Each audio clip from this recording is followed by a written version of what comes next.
সকালে আমি আর আমার ননদে হলো এই কাজগুলো করছি, এখন হলো তাদের দুই ভাইকে দিছি করার জন্য। যেইখানে করছো হ্যাঁ আয়া আধরে দিয়ে ঠেন ঠেন করছো, হ্যাঁ আবার আঙ্গুর ইয়ের উপর দিয়ে আবার মেলা থুয়ে দিছো।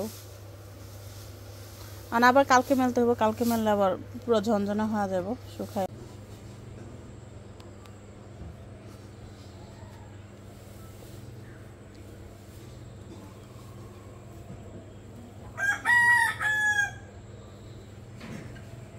মুরগি দৌড়াইতেছে।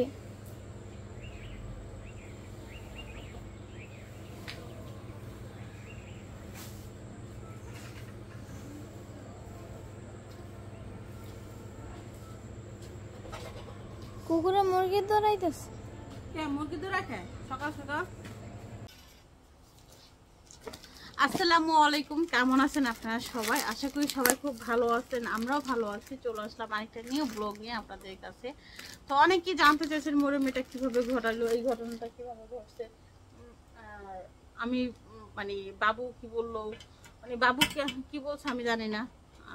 বাবু বলছে যে দুষ্টাইম করতে যায়, খেলতে যায়, পড়ে গেছে। একজনের কমেন্ট এরকম বলছে, আসলে দুষ্টাইম করতে যায় না, মানে ও গোসল করতে গেছিল, গোসল করার সময় আসার সময় যাওয়ার সময় একই হলো না যাওয়ার সময়। আচ্ছা ও গোসল করতে যাবে, এর মধ্যেই হলো মানে ও পিছলা খেয়ে পড়ে গেছে। পড়ে যায় হলো হাতে, প্রথম ও ভাবছে যে এমনি ব্যথা পাইছি। তো দেখুন যখন দেখছি যে হাত ধরে মানে রাখতে হইতেছে, হাতে খুব যন্ত্রণা করতেছে। তারপর বাসায় মানে ও আমার কাঁদতে কাঁদতে হলো আমার দেখাইতেছে, আম্মু এই দেখো আমার হলো হাত ভেঙে গেছে, আমি হাতে অনেক জোরে ব্যথা পাইছি। তো আমি আবার হাতটা এমনি ধরে একটু টিপে টেপে দিলাম। তো আমি ভাবছি মানে এমনি পড়ে গেছে, কারণ ও দিনের মধ্যে 10-12 পরে, বুঝছেন। আমার ঘর আমি মুছা রাখি, তারপর ও হুকনার উপরে আসা খায়, বাড়িতে যায় ও মানে যখন তখন পড়ে জায়গা, মানে কিসের জন্য পরে আল্লাহ জানে। ও মানে অটোমেটিক মানে ঘরের মধ্যে 2-3 বার উস্তা খাইবই, পড়ে যাইবই। ও পড়ে যায় আর আমরা খালি ওরা এত বড় স্কেলে গেল তার কি নুলা বাতাসে পাইছিনি, মানে ও এমনিতেই পড়ে যায় ঘরের মধ্যে। তো ওইখানে গেছে, ওইখানে এমনিও তো পিছলা পড়ে গেছে। অনেকে ভাবছে যে আমার গোসলখানায় পড়ে গেছে, আসলে গোসলখানা না, মরে আমি সাঁতার শিখাইছি। তো সাঁতার শেখানোর পর হলো ও পুষ্করিতে মানে যাইতে চায়। তো মাঝে মধ্যে হলো আমি যাইতে দিই, এছাড়া আমি রেগুলার আমি যাইতে দিই না, যখন অতিরিক্ত জিদ করে তখন। আর ওই দিনকে আমি অনেক মানা করছি, কান্নাকাটি শুরু করে দিয়েছিল। তো পাশে বাড়ি কাকিমা যাইতেছিল, আর কাকিমাদের সাথে ও যায় সবসময়, মানে যখনই যায় তখনই আমি কাকিমাদের সাথে যাইতে দিই, এছাড়া আমি যাইতে দিই না। তো হ্যাঁ মরিয়ম মারিয়ারাও ছিল, মানে আমার আরও 2টা ননদের মেয়ে ছিল। তো 3জনে মিলে গোসল করতে গেছে, দৌড়াদৌড়ি করে নামার সময় এই কাহিনীটা হয়েছে, পড়ে গেছে। তো আসার পর ওইখান থেকে আসার পর হলো আমার দেখাইছে। তো বাবু ওই দিনটা আমাদের বাসায় আসছিল, আমাদের বাসা বলতে আমাদের বাড়িতে আসছিল। ও হলো একটা কাজে এসে আর মানে নিম হলো জমি কিনবে, ওই জমির বিষয় হলো কথা, মানে আরিফুল জমি দেখছে, ওই বিষয়ে কথা বলার জন্য হলো বাবু আইছিল, এছাড়া অন্য কিছু না। অনেকে বলছেন যে বাবুর কি আর কোনো কাজ নাই, আর বোনের বিয়ে হইতেছে, ওই দিকটার ভাই অসুস্থ অনেক, এই সেই। তো এগুলো বাবুরা যায় বললেই হয় যে তোমার ভাই অসুস্থ, তোমার বোনের বিয়ে হইতেছে, তুমি সাবিনের কাছে সাবিনের বাড়িতে যাও কেন তো বারবার, তাই না? ওরে বললেই হয়, আমাকে এইসব না বললেও চলে। তো আমার বাচ্চা হলো ওই তখনই হলো পড়ে গেছে। আর পড়ে যাওয়ার পর হলো বাবারে ফোন দিলাম, যে বললাম যে মোরম অনেক জোরে ব্যথা পাইছে। যখন কইছে যে মোরম অনেক জোরে হাতে ব্যথা পাইছে, তখনই কইছে, ও কইতেছে হাত কেউ ভেঙে গেছে নাকি। আমি কই না, হাতটা ভাঙে না, এমনি মনে হয়তো মানে মস্কা খাইছে। পরে ডাক্তার গেছিল, এক্স রে করার পর হলো ধরা খাইছে যে হাড় এখানে হলো ফাইটে গেছে। তো যাই হোক এই হলো ছিল ঘটনা। তো এছাড়া আর কিছুই না, অনেকে অনেক কিছুই ভাইবা নিছে, অনেকে অনেক কিছু বলছে। তো একটু এই বয়সের পোলাপান একটু দুষ্টামি করে, তারপরেও আছে যে সাবধানে থাকতে হবে। ওরা নিয়ে আমি খুব সচেতন থাকি, মানে এত সাবধানে থাকি সারাক্ষণ যে এটা করো না, এটা করো না, এটা করো না। মানুষ মনে করে যে আমি ইচ্ছা করে আমি আমার বাচ্চারা আমি এভাবে ই করে রাখি, শাসন করে রাখি। আসলে শাসন না, ওর একটু নিয়ে আমি এমনি তো ওরা আমি একটু সেভে রাখতে চাই। ও সবসময়ের জন্য পড়া জায়গা, মানে মানুষ বলে যে প্রথম সন্তানের প্রতি নাকি অনেক বেশি মায়া থাকে। আমি জানি না যে ওর প্রতি আমার বেশি মায়া না কম মায়া, কিন্তু আর আমি সবসময় আমার চোখের সামনে রাখতে চাই। আর আমার চোখের আড়াল হলে আমার আর ভালো লাগে না। তো এই জন্য অনেকে অনেক কিছু বলে যে আপনি আপনার মেয়েরে কেন এত শাসনে রাখেন। তো তো শাসন বলতে শাসনে না, আর আমি আমার চোখে আড়াল করতে চাই না। প্রথম সন্তান, অনেকে বলছে যে প্রথম সন্তান তো এই জন্য বেশি ভালোবাসে। অবশ্যই বেশি ভালোবাসি আমার বাচ্চাটারে।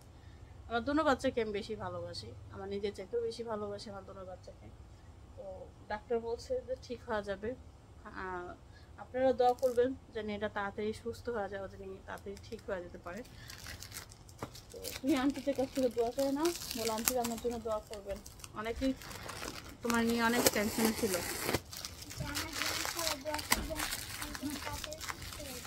হ্যাঁ, তো আজকে মরিয়ম স্কুলেও গেছিলো। হ্যাঁ, ও ভাবলো যে বসে থেকে লাস্ট স্কুলে যে অন্তত ক্লাসটা করে আসি, লিখতে না পারি, ডান হাতটা এরকম হয়েছে, তো না লিখতে পারি কি হয়েছে, পড়তে তো পারি। তো প্রাইভেটও পড়ে, মানে প্রাইভেটও মিস দেয় না। প্রথম দিন দিছে, কারণ প্রথম দিন খুব ব্যথা ছিল, এই জন্য প্রথম দিন দিছে, তারপর আর দেয় নাই। তো আবার এর মাঝে আমার জিজ্ঞেস করছিলেন যে এতদিন বন্ধ ছিল, মিছিল হয়েছে, ই হয়েছে, বাংলাদেশ স্বাধীন হলো, তখন আপনি আপনার বাবার বাড়ি গেলেন না, এখন কেন বাবার বাড়ি গেলেন? আসলে ওদের স্কুলে হলো কাজ চলছে, তো এই জন্য হলো আমি ভাবলাম যে সুযোগে আমার মেয়ের নিয়ে আমি একটু ঘুরে আসি। আর বাড়িতে মিমও ছিল, এই জন্যই গেছি, এছাড়া কোনো কারণ ছিল না। আপনারা অনেকে অনেক কিছুই ভাইবা নেন, অনেক কিছুই বুঝে নেন, যেটা বেশি বোঝাটা ঠিক না। তো যাই হোক, আমি হলো একটা মানে শপে থেকে হলো আমার জন্য কিছু, আমার জন্য বলতে আমার জন্য, আমার বাচ্চার জন্য, আমার বাচ্চা একটা জিনিস খাইতে চেয়েছে, তো ওই জিনিসটাই আমি অর্ডার করছি, যেটা মরিয়ম খাইতে চেয়েছে। আরেকটা খাবার অর্ডার করছি, আসলে এটা জানি না, আর হলো মিষ্টি কুমড়ার বিচি হলো আমি অর্ডার করছি। এই যে এটা হলো মরিয়ম খাইতে চাইছে। যে অনেকে দেখে না যে শুধু মানে সন্ধ্যা একটা খাবার বানায় দেয় কলা টলা অনেক কিছু দিয়া, তো এটা হলো মরিয়ম খাইতে চাইছে, আমি এই জন্য মরিয়মের জন্য এটা অর্ডার করছি, যে আমার বাচ্চাটা এত শখ করে খাইতে চাইলো। তো অর্ডার করছে, আরও আগে আসছে হলো কালকে এটা। তো এটা হলো আমি আগামীকাল ইনশাল্লাহ, আমার মেয়ের কালকে ইনশাল্লাহ আমি এটা বানিয়ে খাওয়াবো। আবার বাচ্চাদের ফল টল আছে, একটা ড্রাগন রেখা দিছি, আনার রেখা দিছি, কলা আনবো, সব কিছু দিয়ে মিক্স করে একটা ফল এটা এই বানিয়ে দেবো, ডেজার্ট তৈরি করে খাওয়াই দেবো।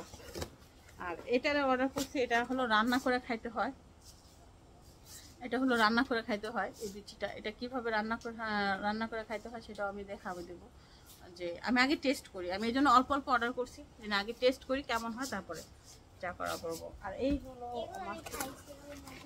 এগুলো মরিয়মের কাছে খুব মজা লাগে। এটা হলো মিষ্টি কুমড়ার বিচি। মিষ্টি কুমড়ার বিচি খেলে নাকি প্রচুর পরিমাণে ঘুম হয়, অনেক ভালো ঘুম হয়, চোখের নিচে কালো দাগ যায়, অনেক কিছু অনেক ধরনের উপকার আছে। তো এই জন্য হলো আমি এটার অর্ডার করছি। আর অনেকদিন হয়েছে বলতেছি অর্ডার করবো করা হয় না, কারণ হলো যে আইজিরা যখন থাকি না তখন হলো খাইতে মন চায়, মুখ টুক লড়ে। তো আমার মনে হয় যে ভাত না খেয়ে যদি এই টুকটাক খাওয়া হয় তাহলে আর বেশি ভালো, এই জন্য হলো এগুলো অর্ডার করা হয়েছে। তো যাই হোক, সবাই ভালো থাকবেন, দোয়া রাখবেন আমার বাচ্চাটার জন্য, আমার বাচ্চাটার জন্য তাড়াতাড়ি সুস্থ হয়ে যায়। ভালো থাকুক সবাই। তো চলেন পরে বিদায় নিয়ে নাও। তো ভালো থাকবেন সবাই, দোয়া করবেন আমাদের জন্য, ঠিক আছে? দেখতে থাকেন আজকে ব্লগটা, কেমন লাগলো। কি আমি বুঝি না, এটার মধ্যে দিলে হইব না কে এর ভিতরে হয়ে গেছে, আরো দেবো এর মধ্যে, বেশ পুড়ে যাবে না এগুলা, থাক দেওয়া লাগবো না, তোমারটা তুমি খাও ভাই। দেন কেমন বাদাম বাস্তা থাক গজানো মানতে খাইবা তাহলে দেই না, লাগবো না আমার, একটু আগে জিবলার কথা কইছি, আমার জিবলা আমি সামলাই রমনে, না খেলে কি হইব, আর খাইলে কি হইব, না খাইলে জিবলা বড় হয়ে যাবো। আমিও তো খাইতেছি, আমার বড় গেছে, আপনার জিবলা ছোট আছে, সমস্যা নেই, আপনি অপুষ্টিতে ভোগ যাচ্ছেন, আপনি দেখলে বোঝা যায়, দরকার আছে আমার তো, আমার পুষ্টির ঠেলা দেন না ভাই আছে রান্না পড়তে হয়েছে। আপনার কালকে ভাবছেন না, কালকে না বাইজা খেলে না, নো থ্যাংক ইউ, খাবো না, আমি আমার বাচ্চা নিয়ে শুইতে যাই, ভালো সিস্টেম।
মুরগি দৌড়াইতেছে।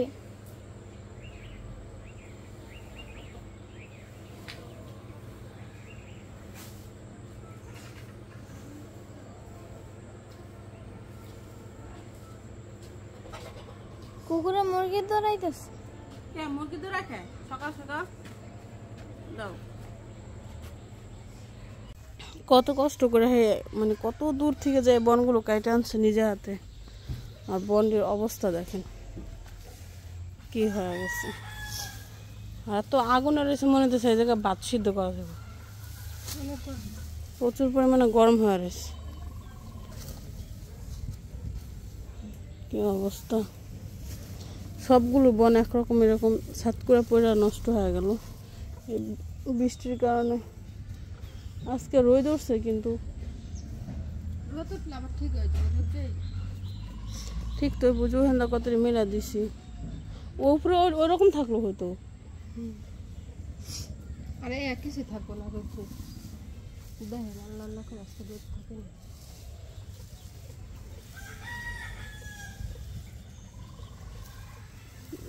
মেলা দেয়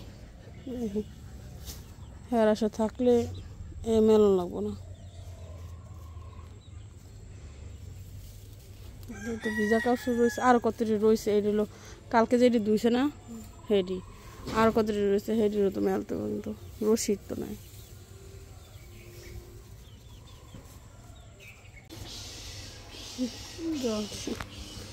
তো আজকে হলো আমি ডালের চাপটি খাবো, 2-3 কথা ডাল মিক্স করে চাপটি বানাবো আমার জন্য। তো আজকে একটু বেশি দিই কারণ যেমন মরম খাইতে চায়, সেটা ভাই জানে আগে।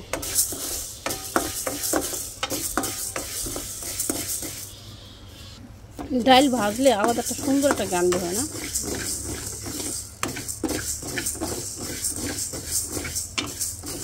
নিচে যে ছোটো ছোটো করে গেছে বুঝলাম না, নিচের ডাইলে এলো করছেন ছোটো ছোটো।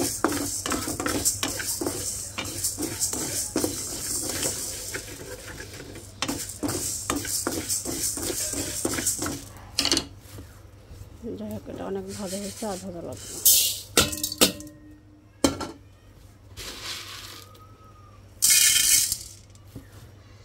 এই ডালটা একটু করে নেব, ভাজা নেব।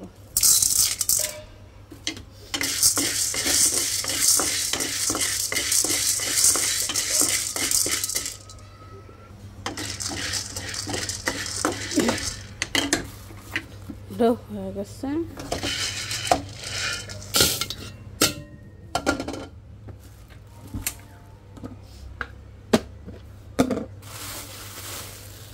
এটা হলো চটপটির জন্য,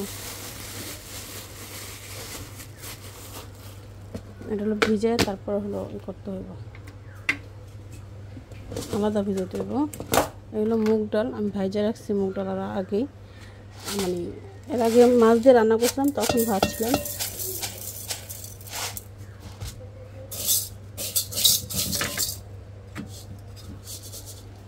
পানি দাও, পানি ঢেলে দেবো, গরম গরম দাও আমাকে, তাড়াতাড়ি করে ভেজে দেবো।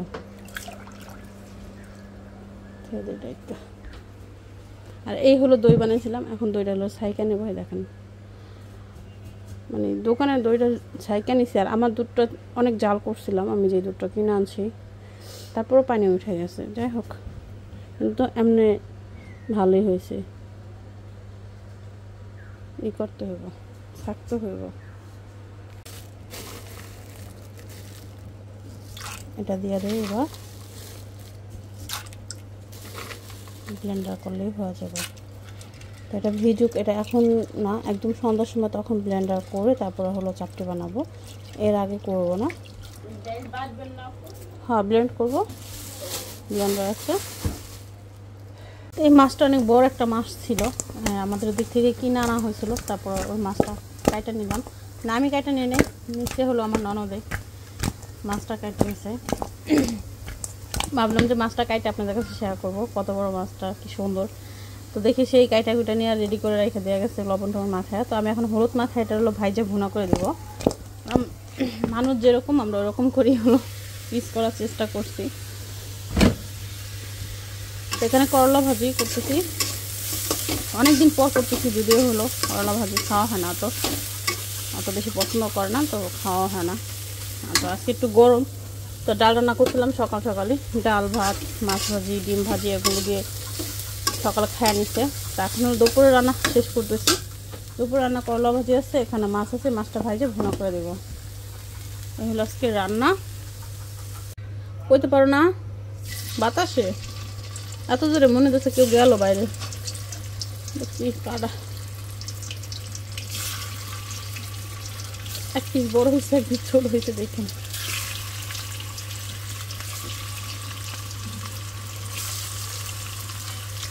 একটা পিস একটু বেশি বড় হয়েছে, নাহলে সবই ঠিক আছে। আর যেটা বেশি বড় সেটা শান্তা, বড়টা কি কাটতে লাইছিলি মাছ? বড় পিস কি কাটছো? বড় মাছের পিস দেখা দাদি কাটটা চিকন বানাই হইছোস।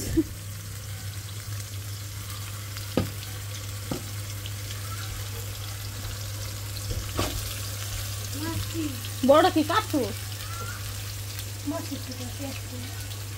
বললাম বড় পিস কি কাটতে লাইছোস? বড় পিসটা কো তাহলে? বড় পিসটা কো? বিলাতি নিয়ে গেছি। মাছটা হলো ভুনা করে নেব এখন আমি।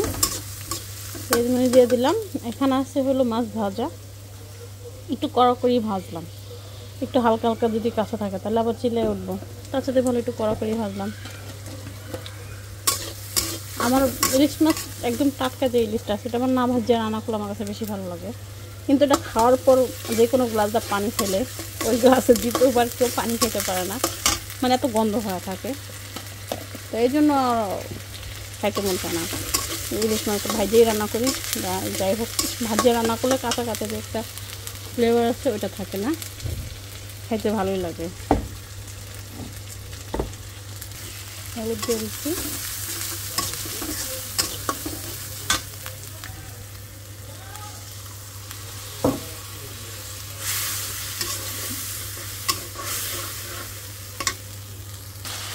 তো তেল উঠে গেছে, দিয়ে দিলাম টমেটো, টমেটোটা দিয়ে একটু কষায় নেই।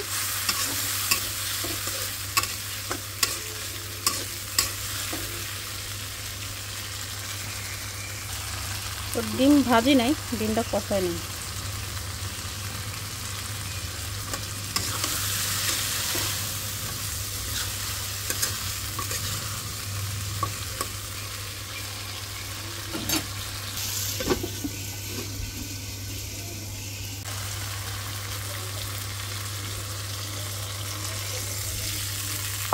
ঝোলটা দিয়ে দিলাম। পিসটা অনেক চিকন চিকন করে কাটা হয়েছে, তো এই জন্য সুন্দর হয়েছে অনেক। আর তার একটু পানি দেবো, যেহেতু মাছ অনেকগুলো ঝোলও রাখবো, তাই একটু পানি দেবো। সকালে আমি আর আমার ননদে হলো এই কাজগুলো করছি, এখন হলো তাদের দুই ভাইকে দিয়েছি করার জন্য। যেইখানি করছো হ্যাঁ আয়া আজ ভাবি দিয়ে ঠেনি ঠেনি করছো, হ্যাঁ আবার আঙ্গুর ইয়ের উপর দিয়ে আবার মেলা থুয়ে দিছো। আর আবার কালকে মেলতে হবে, কালকে মেললে আবার পুরো ঝনঝনা হয়ে যাব শুকায়। যদি আজকে উল্টায় পাল্টা দেওয়া হতো তাহলে শুকায় যেত, তো উল্টায় দেওয়া হয় নাই, অনেক পরিমাণে রোদ উঠছিল, তাই জন্য উল্টায় দিতে পারি নাই। আর এগুলো গুছাই নিতেছে, গুছাই নেওয়ার পর এই বন্ডি কাটতে শুকাইয়া ই করে ফেলাইলে উড়ানটা অনেক সুন্দর দেখা যাবো ঝাড়ু দিলে। ওই কদিনের বৃষ্টিতে দেখেন যত গাছ গাছালি ছিল সব মইরা পচে একেবারে গোবর হয়ে গেছে।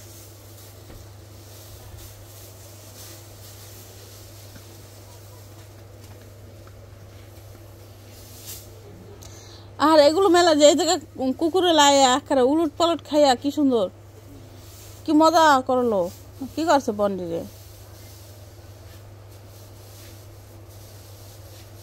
শুকাইছিল যে মাঝখানে জড়ি জমে শুকানো। হ্যাঁ কি রাবে ওই চটি উড়াইতে হবো, চটি উড়াই শুকাইতে হবো। আব্বাই ফোন দিয়েছিল, কলে চটি উড়াইছিনি, বাঁশ কাটটা না দিতে কইছে, আব্বাই উড়ে দেবো কইছে।